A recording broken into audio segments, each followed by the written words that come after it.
Antoine Robitaille. Écoute! Oui, j'écoute. J'en suis pas revenu de ce qu'il a dit. On est là pour aider. Ben, je trouve que oui. On veut aider. Je suis là pour aider. Ouais. OK. Les deux. Écoute! Antoine Robitaille. La rencontre. Robitaille du Trisac. Antoine, bonjour. Salut Benoît, comment vas-tu? Là, Sybelle, tu montrais tes fesses à tout le Québec qui nous regarde et qui nous écoute. Hein? Tu sais ça, là. J'espère que tu le sais. Moi, je m'en mêle pas. Hein? J'ai aucune autorité là-dessus. Hey Benoît, you! Oui, allô, bonjour. Bon. Il y a Mme El Gawabi qui a écrit dans Le Devoir. C'est rare qu'elle passe par les médias, cette femme-là. Oui, c'est rare qu'elle s'exprime. Dans le fond, on l'a pas entendu souvent. Et là, elle prend la plume.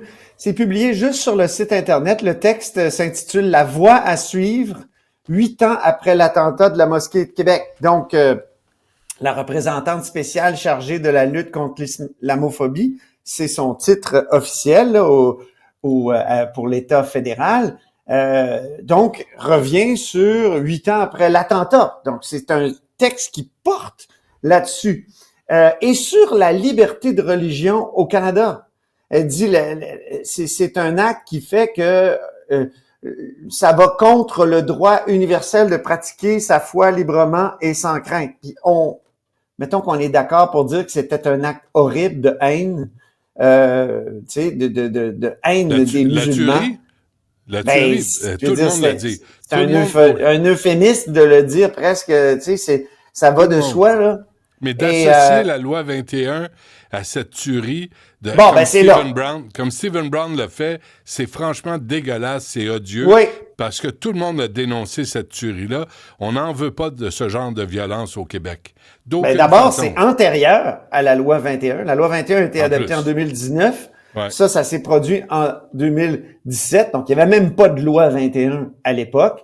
En plus de ça, le tueur Bissonnette, on l'a vu au procès, là, il s'abreuvait à des sites américains qui avaient aucun rapport avec le débat sur la laïcité, là, mais aucun.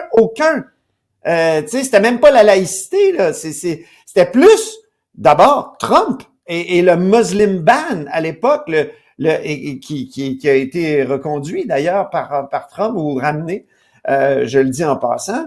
Donc, c'était ça là qui le motivait. Le tueur Bissonnette. La loi 21, ça n'a aucun rapport. La laïcité à la québécoise non plus. Puis, je vais te dire, donc, elle dit, ce mois-ci, la Cour suprême du Canada a accepté d'entendre l'affaire de la loi 21 qui continue d'empêcher les Canadiens de porter des symboles religieux dans certaines professions publiques.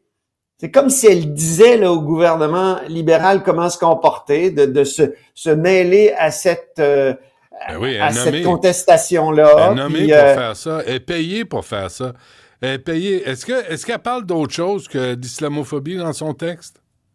Mais j'en reviens pas. Elle dit, au Canada, les crimes de haine contre des groupes religieux signalés par la police ont augmenté de 67% en 2023, dont une hausse impressionnante de 94% des crimes de haine visant les musulmans canadiens.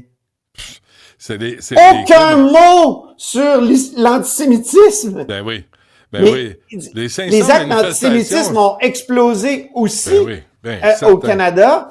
Si elle parle des religions, elle aurait peut-être dû parler de la haine pour les autres religions aussi. Il y a des enfants là du primaire dont les écoles ont été criblées de balles à Montréal. Là. Je m'excuse. Là. Ça aussi, là, c'est terrible. Ouais. Alors, aucun mot là-dessus. Elle parle de la loi 21. La question a été posée ce matin à Québec solidaire, puis Guillaume Cléch-Rivard a pris ses distances par rapport à Mme El Gawabi. On peut l'écouter. Mme El Gawabi fait un lien entre la tuerie à la mosquée et la loi 21. Donc, le fédéral fait bien de se battre contre la loi 21. Est-ce que ce lien-là est approprié, selon vous? Moi, d'abord, il y a un acte ignoble qui a été condamné. Étienne en reparlait tout à l'heure.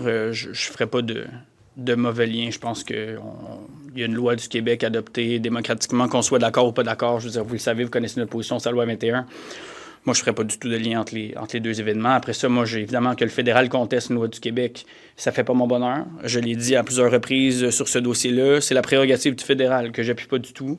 Ceci dit, ce n'est pas une loi non plus sur laquelle on a voté pour, ni qu'on va soutenir, ni qu'on soutiendrait. On n'a pas la même définition de ce que ça veut dire dans l'action et dans la mise en œuvre de la laïcité. La question de la laïcité n'est pas débattue à Québec solidaire. Il y a des tensions sur qu'est-ce que ça veut dire et comment on la met en œuvre avec les signes religieux ou pas les signes religieux. Je ne reviendrai pas là-dessus aujourd'hui, mais je ne ferai pas de lien là, du tout entre une loi du Québec adoptée et une tuerie absolument abominable. Une représentante, donc c'est une dame qui a été nommée par l'État, fasse ce lien-là, est-ce que c'est... Je trouve ça inquiétant.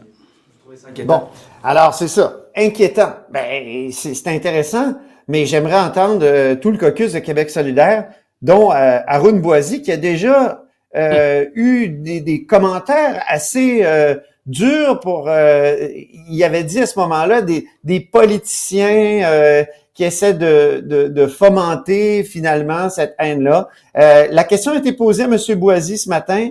Il a refusé de répondre. Il a dit « J'ai pas encore lu le texte. » D'accord, on a hâte qu'il le lise.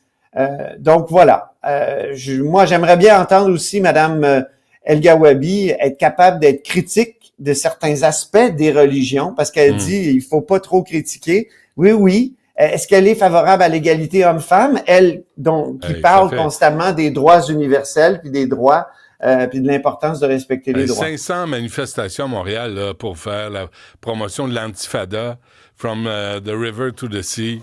Même Ruba Gazal a diffusé ça sur son compte X.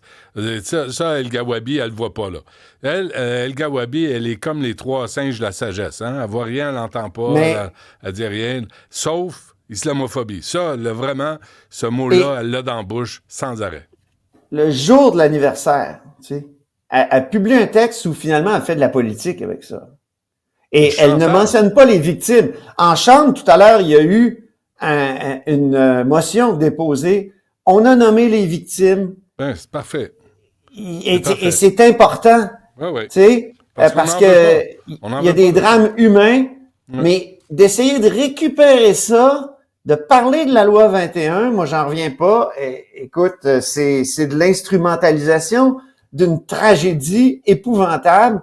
Puis en plus, tu sais, c'est une fausse nouvelle parce que tu sais, Bissonnette, il s'abreuvait pas à ça du tout au débat sur la laïcité. C'est un crinqué extrémiste comme d'un côté, comme il y a des crinqués extrémistes de l'autre côté.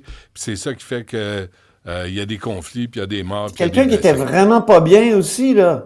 Peut-être que dans une société où il y a une montée de l'antisémitisme, il se serait peut-être attaqué un temple juif, je sais pas. Ouais. Il y avait quelque chose qui... Moi, dire quelque chose, là. Comment il s'appelle, le gars qui a tué là, à la Polytechnique, là? Son vrai nom, là, c'est Jamil Jarbi. Son père est algérien. Est-ce qu'on a commencé à faire le procès des Algériens au Québec? Ben non. C'est un gars, un cas, un problème. Il a tué 14 femmes. Puis on n'est pas toujours là-dessus en train de jouer à la victime. Les islamistes, là, dans leur plan de match, c'est toujours se présenter en victime. Puis Mme El-Gawabi est à la tête de ça. Moi, ça m'écoeure. Payé par l'État. Par l'État. Est-ce que tu dois partir tout de suite ou tu as le temps pour une autre? Non, j'ai le temps. Tu as le temps? Alors, Legault, on trouve qu'il n'est pas assez allé aux États-Unis. Oui, on peut écouter, une question a été posée à Marc Tanguay tout à l'heure, qui lui soutient que Legault, il se réveille en retard là, et qu'il n'est pas allé assez aux États-Unis. On peut l'écouter. Je suis allé voir toutes les directions, je suis allé voir tous les refuges. J'ai même amené le ministre Carman avec moi à plusieurs reprises. Oh, pardon, c'est le mauvais lien.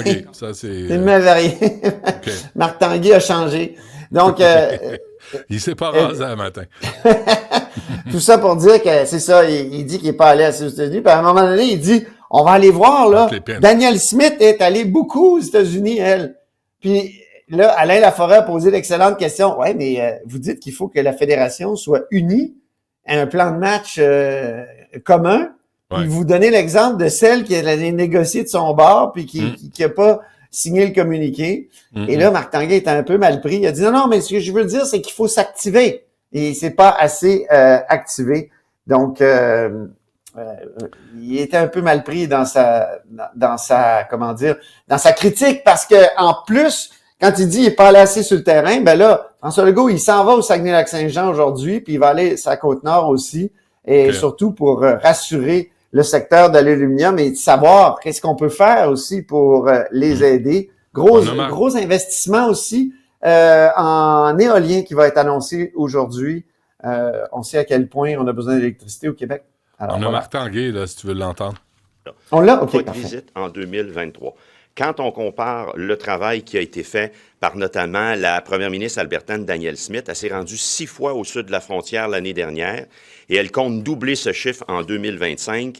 Je cite un article de Marie-Michel Sioui du Devoir. François Legault se réveille un peu en retard. Là, il faut qu'il prenne les bouchées doubles. Quand je vous disais, puis je termine là-dessus, c'est symptomatique, vous allez me dire, mais qui a promis, ça fait maintenant 3 mois qu'il promet un négociateur en chef, puis on ne l'a toujours pas. Je veux dire, il est à peu près temps qu'il... Voilà. Faut donner un peu raison à M. Tanguay. C'est Marc Lépine, le nom du tueur. Bien sûr, c'est Marc Lépine, ben oui. Ouais, c'est son deuxième nom. Merci, Antoine. On se reparle demain.